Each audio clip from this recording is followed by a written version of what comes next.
Je peux pas vivre avec 200 € par mois, c'est pas possible. Ma première poste qu'on m'a jamais donnée, ils étaient dans l'illégalité depuis 3 mois.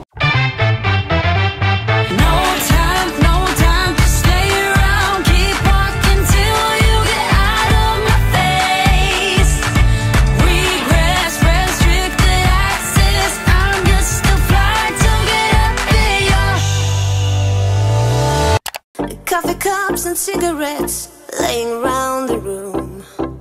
I don't mind a little mess, just wanna stay with you and we'll do anything. Vraiment, Un gars et une fille, c'est mon rendez-vous du matin. C'est dommage qu'on fasse plus des séries comme ça parce que franchement, je trouve que c'est une des meilleures séries françaises. Elle me fait tellement rire, elle reflète tellement la réalité en fait, c'est dingue.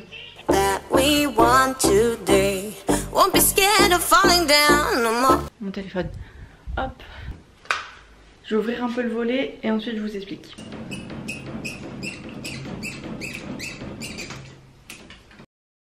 Bon, aujourd'hui on va parler de sujets qui fâchent. Notamment un sujet qui fait que j'ai été fâchée.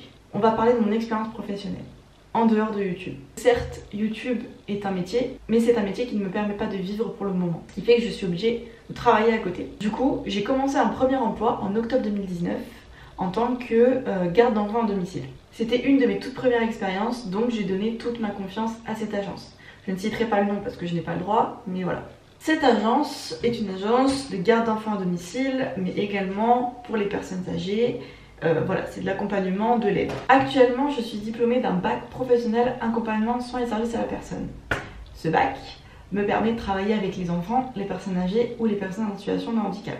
J'ai travaillé déjà avec les personnes âgées en EHPAD. C'est un domaine voilà, qui je me sentais pas forcément à l'aise. C'était la première et dernière fois que je travaillais là-bas parce que mentalement j'y arrivais pas. Un grand bravo à toutes les aides-soignantes qui aujourd'hui continuent leur métier après plusieurs années et arrivent à garder la force. C'est un milieu où il y a beaucoup de demandes et franchement force à elles parce que moi malheureusement j'ai pas pu. Donc force à vous les aides-soignantes, je sais que c'est pas facile. J'ai décidé de me rabattre sur la petite enfance, qui était entre guillemets mon premier choix. L'entretien d'embauche se passe super bien, patron super sympa, on sympathise, nanani nanana, il me promet mondes et merveilles. Mais mondes et merveilles n'est jamais arrivé. Il m'a expliqué qu'ils ouvraient une crèche. L'agence ouvrait une micro-crèche.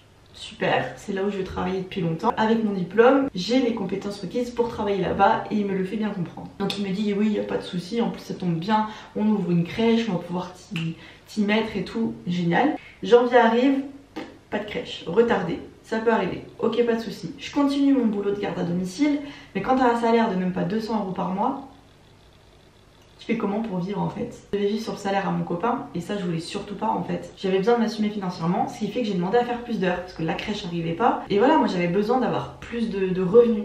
Donc j'ai demandé plus de contrats. On m'a dit ok, pas de souci. Les contrats ne sont jamais arrivés. Mars est arrivé, confinement. Toujours pas de crèche, mais plus de boulot. Mais j'étais en chômage partiel, ce qui m'a permis de quand même toucher un minimum de revenus. Quand je dis minimum, c'était 200 €. Voilà. Le confinement se termine, je reprends mon activité, sauf que j'avais limite moins d'heures que ce que j'avais déjà avant le confinement. Ça a fait comme ça. Pas de crèche, on m'a annoncé que finalement c'était pas possible, donc on m'a promis un poste qu'on m'a jamais donné. Ensuite, pas d'augmentation parce que je faisais pas plus d'heures, on me donnait pas plus de contrats. Surtout que j'apprenais quand même entre temps qu'il y avait des personnes dans l'agence qui travaillaient toute la semaine. Donc qui limite étaient à temps plein, sachant qu'on m'a dit que les temps pleins, ils en faisaient pas.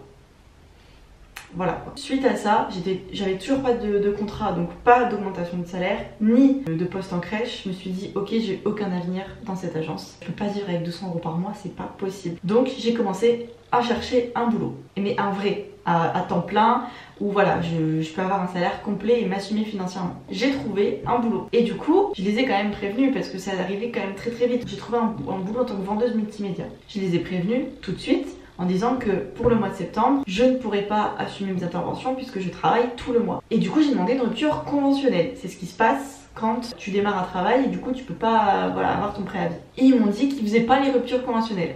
Alors, normalement, toute entreprise est censée en faire. Ils ont le droit d'en refuser, mais sont censés en faire. Je me suis dit, ouais, mais dans tous les cas, je peux pas assumer mes interventions. Mais du coup, je me suis dit, mais attends, Marine, en fait, tu peux partir sans préavis. Parce qu'il se trouve qu'ils étaient dans l'illégalité depuis 3 mois. Je vous explique pourquoi. Ils m'avaient placé en congé sans solde, sans me prévenir, sans ma demande, pendant tout le temps où je travaillais pas. C'est-à-dire que ils me plaçaient mes interventions, un peu là, un peu là, un peu là, Et là où j'avais des trous, je travaillais pas, sans solde. Alors que j'avais rien demandé.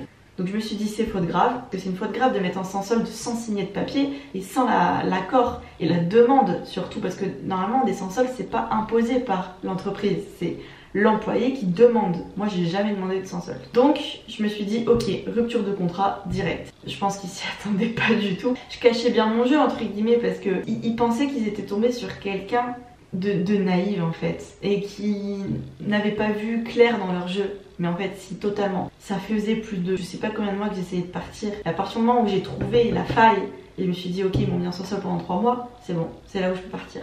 Ce qui fait que pour octobre du coup je cherche un autre travail en tant que vendeuse parce que mon contrat en tant que vendeuse multimédia c'est terminé, même s'il compte me reprendre d'ici la fin de l'année. Au moins il faut que je trouve quelque chose entre deux. Du coup je suis en train de refaire un petit peu mon CV et du coup de rajouter mon expérience en tant que vendeuse. C'est pour ça aussi que je voulais faire passer un message, c'est que si vous êtes en pleine recherche d'emploi, faites très attention à ce qu'on vous propose avant d'accepter. Moi j'ai accepté tout de suite parce que j'avais pas vraiment le choix, c'était mon premier boulot, voilà, j'ai donné toute ma confiance à l'agence, mais c'est vraiment un truc à pas faire en fait. Faut rester méfiant. Il y a certaines agences qui font ce qu'on appelle du turn... j'ai oublié le mot. Zut. En gros il y a beaucoup de départs et beaucoup d'embauches derrière. Ça fait que ça. Et ça c'est pas bon parce qu'en fait ils font que du temps partiel, ils promettent des choses aux employés pour qu'ils restent accrochés, pour qu'ils disent ouais mais je peux pas partir parce qu'il y a ça qui va arriver. En fait ça arrive jamais. Après tout dépend ce que vous voulez, mais si vous voulez un temps partiel parce que vous travaillez à côté ou que voilà vous vivez encore chez vos parents, c'est juste histoire de faire un peu d'argent, il n'y a pas de problème. Par contre si c'est parce que vous devez avoir un salaire pour vivre et que vous êtes avec votre copain et que vous avez besoin d'assumer financièrement toutes les dépenses communes, ne faites pas ça. Essayez de trouver un emploi, même si c'est dur, à temps plein. Voilà, soyez pas restreint à toute possibilité, allez voir partout. Dans tous les cas, on n'a pas la science infuse, chaque métier est nouveau et demande de la découverte. Donc moi, vendeuse, j'avais jamais fait et pourtant en un mois, je trouve que j'ai appris beaucoup de choses et ça m'a beaucoup servi. Donc du coup, je peaufine un peu mon CV, histoire quand même que pour le mois d'octobre, je puisse avoir quelque chose de convenable, etc. Et c'est vrai que du coup mon expérience en tant que vendeuse, ça va surtout m'aider dans mes prochaines recherches parce que bah c'est pas forcément le diplôme qui fait qu'on trouve du travail, c'est déjà là où on a travaillé et ça c'est important. So take me away, some other place. Don't wanna wait. Oh my Indian summer, take me away. Les gars, je viens de découvrir que mon blaze c'est le nom d'un dentifrice.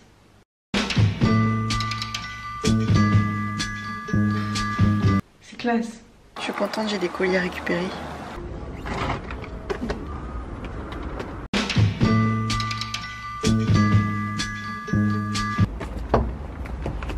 Je sais pas où il est le point relais. Listen, baby. Ain't no mountain high. Mes colis sont arrivés. Mes colis sont arrivés. Qui dit colis dit unboxing. J'arrive à l'ouvrir. En premier lieu, un jean. J'aime trop. Ça vient de Vinted parce que pratiquement tous mes vêtements, ça dépend ce que je prends, je les prends sur Vinted. C'est largement moins cher et je trouve grave ce que je veux. Et deuxième colis, alors j'ai commandé d'autres trucs mais c'est pas encore arrivé. Willy Wonka, Willy Wonka.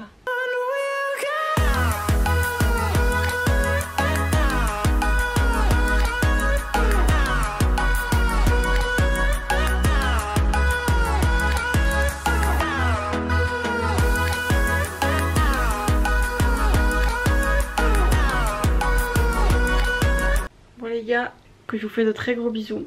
J'espère que l'épisode vous aura plu.